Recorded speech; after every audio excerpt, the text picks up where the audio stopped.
Hello বন্ধুরা, কেমন আছেন সবাই? আশা করি ভালো আছেন সবাই, দোয়া করি ভালো থাকেন। তো বন্ধুরা, আজকে নতুন একটা ভিডিও নিয়ে আসলাম কিভাবে আইসটি পিস বানাতে হয়। আইসটি পিস আরবিতে বলে আইসটি হক, ইংলিশে বলে আইসটি পিস।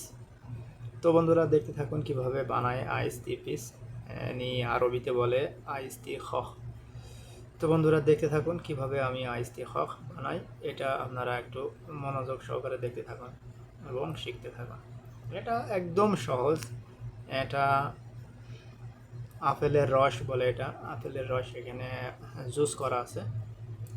এটা সর্বপ্রথম আমি একটা গিজাজের ভিতরে, একটা কফের ভিতরে ঢেলে নেওয়া আছে। 4 বার দেওয়া হলে মানে একটা কফের ভিতরে 4 বের করে চাপ দেওয়া আছে, দেখেন 4 বার, তার মানে 40 গ্রাম। 40 গ্রাম আপেলের রস নেওয়া হচ্ছে 40 গ্রাম এক একটা কপ। তার মানে আপনারা মনে রাখবেন যে এক কপে 40 গ্রাম নিতে হবে আইসটি মানে আপেলের রস নিতে হবে 40 গ্রাম। তারপরে নিতে হবে আপনার আইস। এই দেখেন বরফ, যেটা বাংলায় বলে বরফ। বরফ গ্লাসটা ফুল করে নেবেন বরফ। তারপরে আপনারা চিনি দেবেন। চিনি গ্লাসটা ফুল করে নেওয়া আছে। আমি 3টে গ্লাস দিয়ে দেখাচ্ছি যাতে আপনাদের বুঝতে সুবিধা হয় আর কি, যার কারণে আমি তিনটে গ্লাস আইসতে খাওয়া বানাচ্ছি, মানে ঠান্ডা চা বানাচ্ছি আর কি।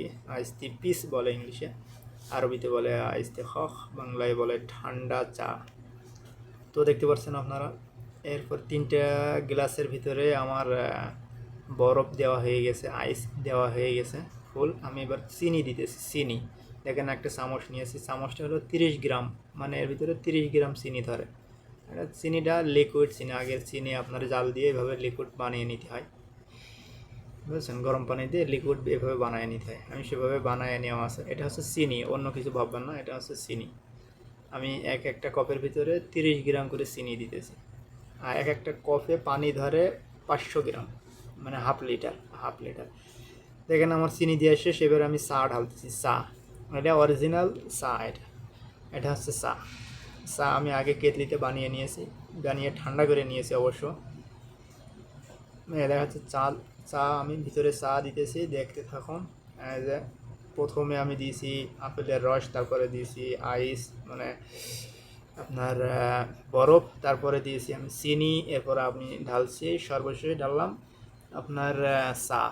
এবার শেষ, কমপ্লিট। আপনারা এভাবেই তৈরি করবেন। এরপরে দেখেন আমি একটু ঝাঁকি দেবো, ঝাঁকি দেওয়ার পরে এটা হয়ে যাবে আর কি। এভাবে আপনারা ঝাঁকাবেন, বুঝবেন যে এটা কমপ্লিট হয়ে গেছে। এতটুকুই বাস, আইস দিয়ে খাক বানানোর নিয়ম এতটুকুই, বা এইভাবেই বানাতে হয়। সব দোকানে, যত বড় প্রতিষ্ঠানই হোক, এইভাবেই বানায়। আপনারা ঠিক এইভাবেই বানাবেন। তো যদি কোনো সৌদি জিজ্ঞেস করে যে আইসটি বানাতে পারো নাকি, তো অবশ্যই আপনারা বলবেন বানাতে পারি। তো ভালো থাকেন, আবার দেখা হবে অন্য কোনো ভিডিওতে। আল্লাহ হাফেজ।